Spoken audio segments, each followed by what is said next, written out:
harmonie SPI. SPI wana eza acronyme, c'est-à-dire abréviation. Dans un voilà grand sentiment, tozoyemba mais toko sala pe rap eza na kati. Rumba classique populaire.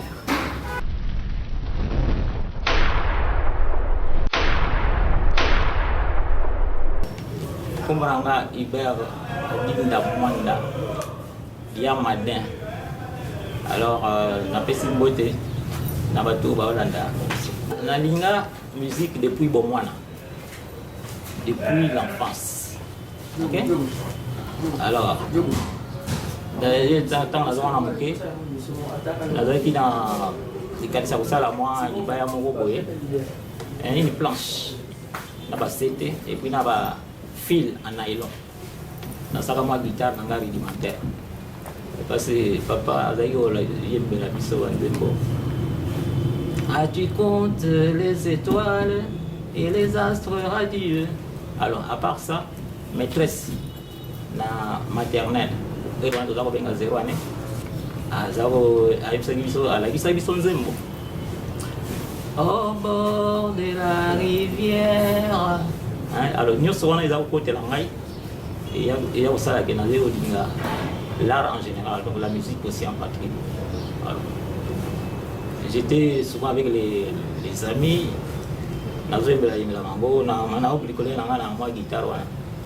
Mais les papas, quand on a dit, est-ce que moi, non, guitare, musique, est-ce que vous avez l'habitude n'a été? Alors, ça qui moi observé. Mais à la longue, il faut comprendre que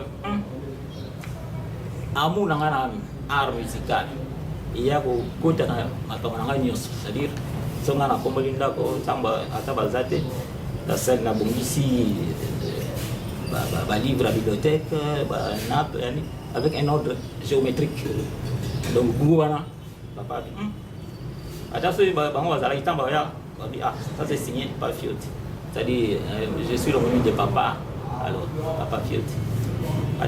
Alors, je mon robot, papa n'a pas peine à l'école, ils ont toujours de beaux résultats. Papa, je mon robot, lui, le 4 avril, anniversaire. Papa Fiot, j'ai un cadeau pour toi.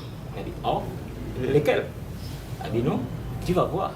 À côté de la chambre, et puis, Abimi avec quoi? Abimi, il n'est pas dans les bosses dans l'habit. Voilà ton cadeau. Vous savez c'était quoi? Guitare. Donc la première vraie guitare avec 6 cordes. Papa ne m'a tapé ça. Vous voyez? Donc on a changé deux temps à observer un habit. Vous n'avez la musique, ils ont fait ça un plus. Alors on a ma guitare, on a mis papa, on a mis la guitare. On a fait ça à l'époque. Hein? Ouais. Il a dit, merci papa. Alors, au début, on a fait ça, brum brum brum kaka. Mais vous on a eu c'est renforcé la partition on a eu la radio il y a Franco on a Pepe Fili il faut n'avoir et puis on a ça la paix alors tant on a eu une classe dans zone la salle mais ça là et puis na tangi ba pour na préparer et na mi kangeli na chambre d'ailleurs il y a na ya Micheline beauté avec un chambriste parce que kutana na chambre na zao koma na ngai na sala ngai ou bien alors na coin ya jardin na lopango na coin abandi ba partition na kangia ngona mtu na bana kuluka sikoyo noto na uzongo wapi lo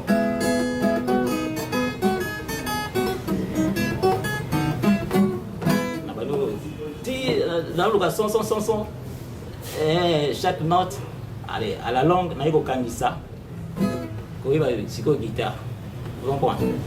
Alors, il y a guitare, mais je n'avais pas de professeur de guitare à l'époque. Alors, je me suis dit que je me suis dit pango. Enfin, nakati.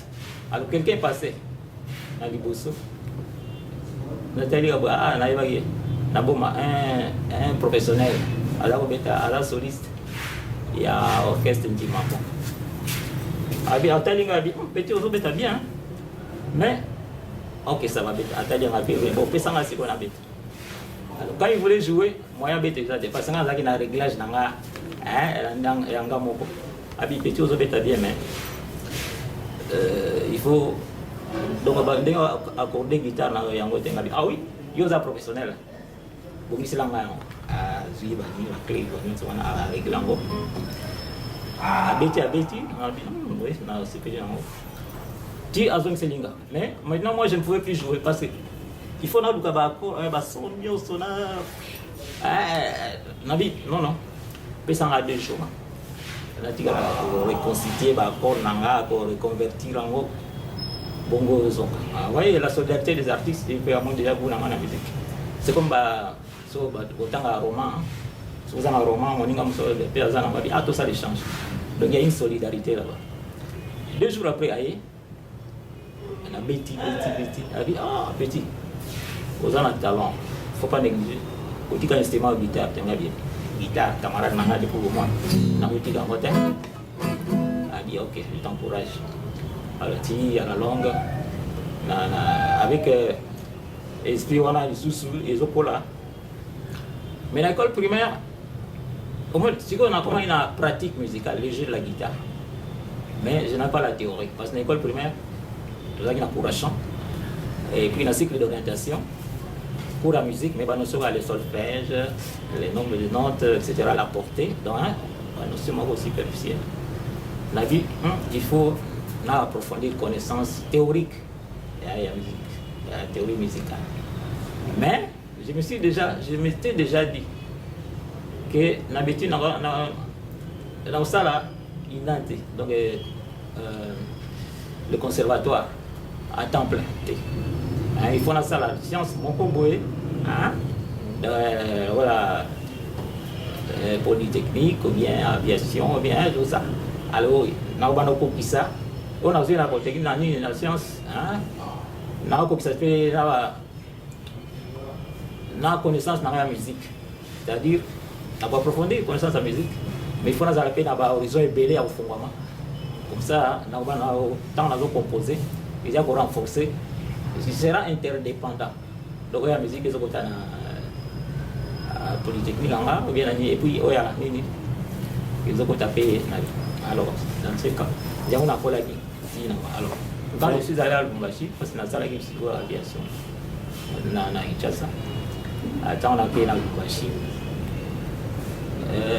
vous n'avez pas musique ils ont pas la baba na salle orchestre j'ai fondé l'orchestre Harmonie Spi le 9 août 1994 donc le 94 donc na salle na ba petit même la RTMC Katanga donc ça veut dire ça banze bana lokola apéritif musical donc moi de ba d'émission mon pari il y a pas de tout la musique dans la télévision bah tiens donc on go ding ba za ko sepela na ba cha ouais mais on a lingaki na moi na déjà pepe manoa ko na lingali na kuta naye pita mona keno kuta Kinshasa en tout cas yambinga à comprendre goût na ya musique au PCB mbote mingi pepe peli manoa ko wap parmi la fondateur ya Zaïko en 69 ok na bandi vie professionnelle selon section na salaki qualité na salaki aviation civile alors yango ezoinga temps na seina no na bambole bile kuna mais tango professeur na pas c'est ça kaka ko ruminer na kati dona ngawana ndena iko sala idée na sala orchestre donc après beaucoup d'années dans la temps on a composé na ngai déjà en tout cas les musiciens au betala instrument ko yemba na kotanga na kongo na bango il y a chanteur dans la mort les rossignols il y a accompagné parce que moi je chante et je joue alors je suis secondé par les rossignols de Chris les rossignols ça fait déjà 2 personnes tout ça na domaine na biso Ricans ça fait 3 tout ça na claviériste 2 claviéristes ils ont Dadi et puis il a exaucé. C'est la fait 5. Alors tout ça dans bassiste na biso Eli 6. Et voilà tout ça 6 instrumentistes. Ok. Et si par membre effectif il y a orchestre. Alors tout ça c'est qu'on a 6 danseuses. Les danseuses d'Abisso ils a Linda, Medine, Gas,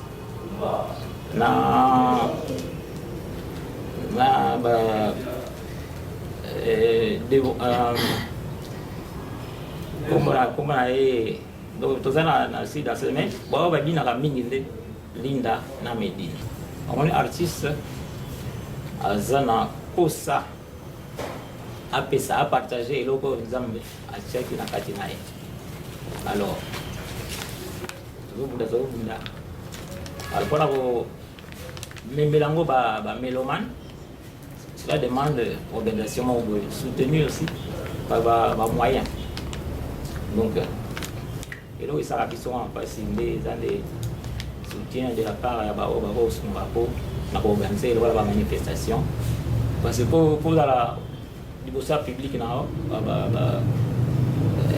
ça demande instruments là ça les là et puis communication à travers les médias ensuite pour ça vous en avez course pour ça va course mêlée donc tout ça transport et recruter et bandolo pour la publicité invitation pour pesa bateau il faut financer tout cela alors donc on a que tout le producteur baza et au sunga biso kona otombola ilo kwa moi parce que bato ba linga ngo non miki o to bita wana bato ba se plan ba bi d'ailleurs na la wali kamini pena ba media et bien bato na nga mais on les casse tout pour ani donc tout ça il faut une organisation hein.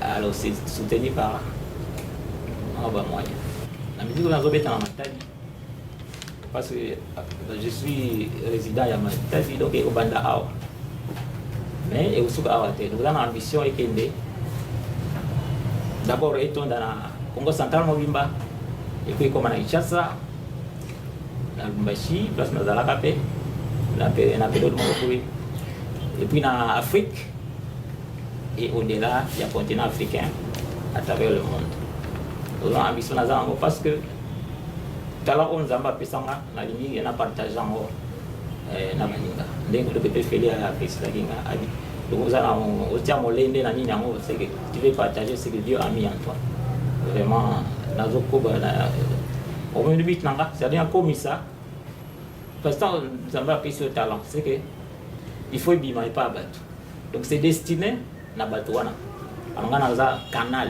na memela bango eza lokola ba piso mukanda ya poste il faut comme ça va pas destinataire nango donc vite vous allez payer na isengote ou bien il faut na commissaire va tanga ba commissaire na kati en tout cas troisième heure longo ya dino parce que vous avez qui parmi ba média vous allez qui wana et puis l'émotion à zango eza satisfaction parce que ba tout bazaki ba ekebele merci pena bino yo so boyaki on a considéré bango ba mélomane ba âme sensible c'est-à-dire ba limba ya ko yoka po ba côté là pour sentiment wana et côté là bango na maloba o ezolo ba na banzembo donc na zana satisfaction il y a devoir accompli c'est-à-dire na on a dinga sala to na pesi pe ba to sepe nango parce que si vous payez ba félicitations izolanda donc na sepeli makasi nazana esengo wana ke na pesi bango eloko na bango biso tokodana na propre effort na biso mais naza pe na papa Eric Villa na pesi merci azaki déjà idée abaki artiste allez solo nao et puis namoni que sentiment musical itonda yo alors toko tango osala makambo na yo en tout cas au signaler ngai parce que namoni que tokotia loboko kuna na maître songe ateka bapine na kalakala ye mpe aza na idée asunga ngai mais en tout cas jusque là moi basike olobeli obenini obe koassure transport ya ba musicien mpona na ba répétition donc ezala biso moko na bundaki nango tozobenga C'est une famille que tous ont formé. Donc, tous ont répété la Kalakala, c'est que tous ont répété na Mavusi. Vous bien, qui hôpital général qui est là en Wango. Qui vont allez, au côté depuis le moment où déjà agence chinois, depuis le petit comme dans l'église à la borne, donc là quelque part mais numéro un et puis Zali, on a un contact facile pour m'avoir au Bénin. Mon couple c'est là 089 920 20 soucis à Matabis, Matabis c'est Zangate. Et puis le voilà pour promouvoir l'instruction, éducation à la classe. Moi, calcul mon 100 moins 5 reste na français 95, na belge 95. Donc 089 920 20 et puis 95 au 95. Numéro donc ça il y a madé na répondre. Il faut toujours que vous la reconnaissance pour exprimer gratitude na votre sa merci na nzambe. Donc mutumo la identité azate. Donc, ça a quelque chose. Et il faut que vous ayez un bolingo. Quand vous avez un bolingo, moins de l'eau, vous avez un partager. Vous comprenez? Et vous va bénéficier d'ango. Donc, vous va monter comme Moïmi. Alors, vous avez un courage, vous allez bénéficier d'ango. Parce que vous avez tout ça, vous avez un kati. Vous avez un côté, vous avez un karaté. Il faut aider. Donc, vous avez un courage. Et vous avez un karaté. Vous avez un karaté. Les autres ils appellent pour la bango, la ouverture. Ou alors, à ta place, vous avez la carte dans c'est déjà quelque chose. Donc, tout le monde va vous en essayer. Ou bien, fille, on attend journée et bongi déjà. Tu vois, donc tu es en train de rendre service. Quand tu aimes, au service. Donc, bazala na courage. Rumba classique populaire. Alors, c'est ça ils ont payé na slow nango, mais ils ont ouverture large ouverture. Na dans un voilà grand sentiment, tous mais tout ça la paye rap ça na kati. Donc on a phase moko boy, on va rapper na. Mais na biso genre na biso style na biso rumba classique populaire dans en sigle air clap donc abrégé bolingo ezala na mtema donc tango tolingani nzela ya kokoba nango liboso eza facilité ba autorité civile comme militaire toujours parce que bango nde baza wana mpona kogérer la cité. Donc, puissance, mon gros besoin en beaucoup d'abord. Le voilà, il y a même un ministère de la culture et art. Donc, vous avez ma beaucoup na katiwana. Pour la osunga, artiste, qui n'est pas parce que là pour le coup, il y a entité mobile, il y a province, il y a mboka. Vous avez appel nanga eza na sens wana. Donc tout travailler et le mot parce que ba politicien ba olinga ba condition de vie à ba citoyen qui n'est pas biso pe ba artiste to olinga kopé ça isengo tout ça tendre vers un même but majeur wana. Donc tout ça na bomoko yango na waki na souvenir bolingo nde il faut ça la vision.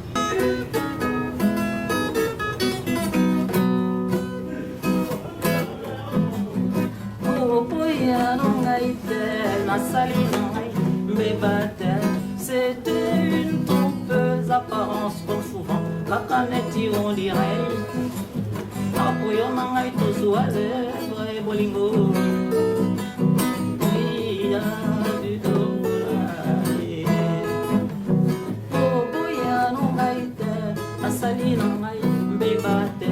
C'était une trompeuse apparence comme souvent la canette on dirait. Apoyo mangai to suaze vrai bolingo. Talamo pide lo qui est bébissant. Okoti sa sisani. trop pédaler. Mais il faut aller de l'avant, car qui n'avance pas recule. Regardez mon témoin ouvert, pour que le plan merveilleux Yanzambe conquista Wae. Jokonanga ya renouveler toujours Yasika. Aina bomba yo na motema pe na molimo. Kudu kudu kupokwa motema no ezobeta. Zalankawa zonga estemana silika kie. Oh oui, l'amour est un univers enchanté. Belle la vie, il faut savourer la joie. Oh, la vie est belle. Je remercie Bango pour mouvement et Maki samedi na ndenge totabaka longo ya na Bango. Ali ko sa waki tete feli manwa ko passer pe Alexandre biloko bile. Na mama mani inde la karibu te pe asoma biso na ba concert ba ya madia yemba tala te longo ya mama. Alors awa na pesa bote na baninga ya RVA. Moi natanga kombo ya moko ezate. Na remercier colonel Anderson ayi otala biso asoma biso na ba conseil ba rythme na bino pesa bien en tout cas na PC merci. Et puis baninga ebele obaza à travers la ville na ba boma tracien kuna esika na kola mingi. Et puis en tout cas na PC bino merci mingi. Ba on atangite. Je vous aime tous, vous en avez qu'à monter. D'ailleurs, il y a une mélodie pour vous dire que alors je suis là pour vous servir. Parce que l'amour s'exprime dans le service. Attention, vous en avez logo, moi, je ne sais pas. Je ne sais pas. On a aussi 100 ans à il faut qu'on ait ça. Donc, on a bénéficié. Merci.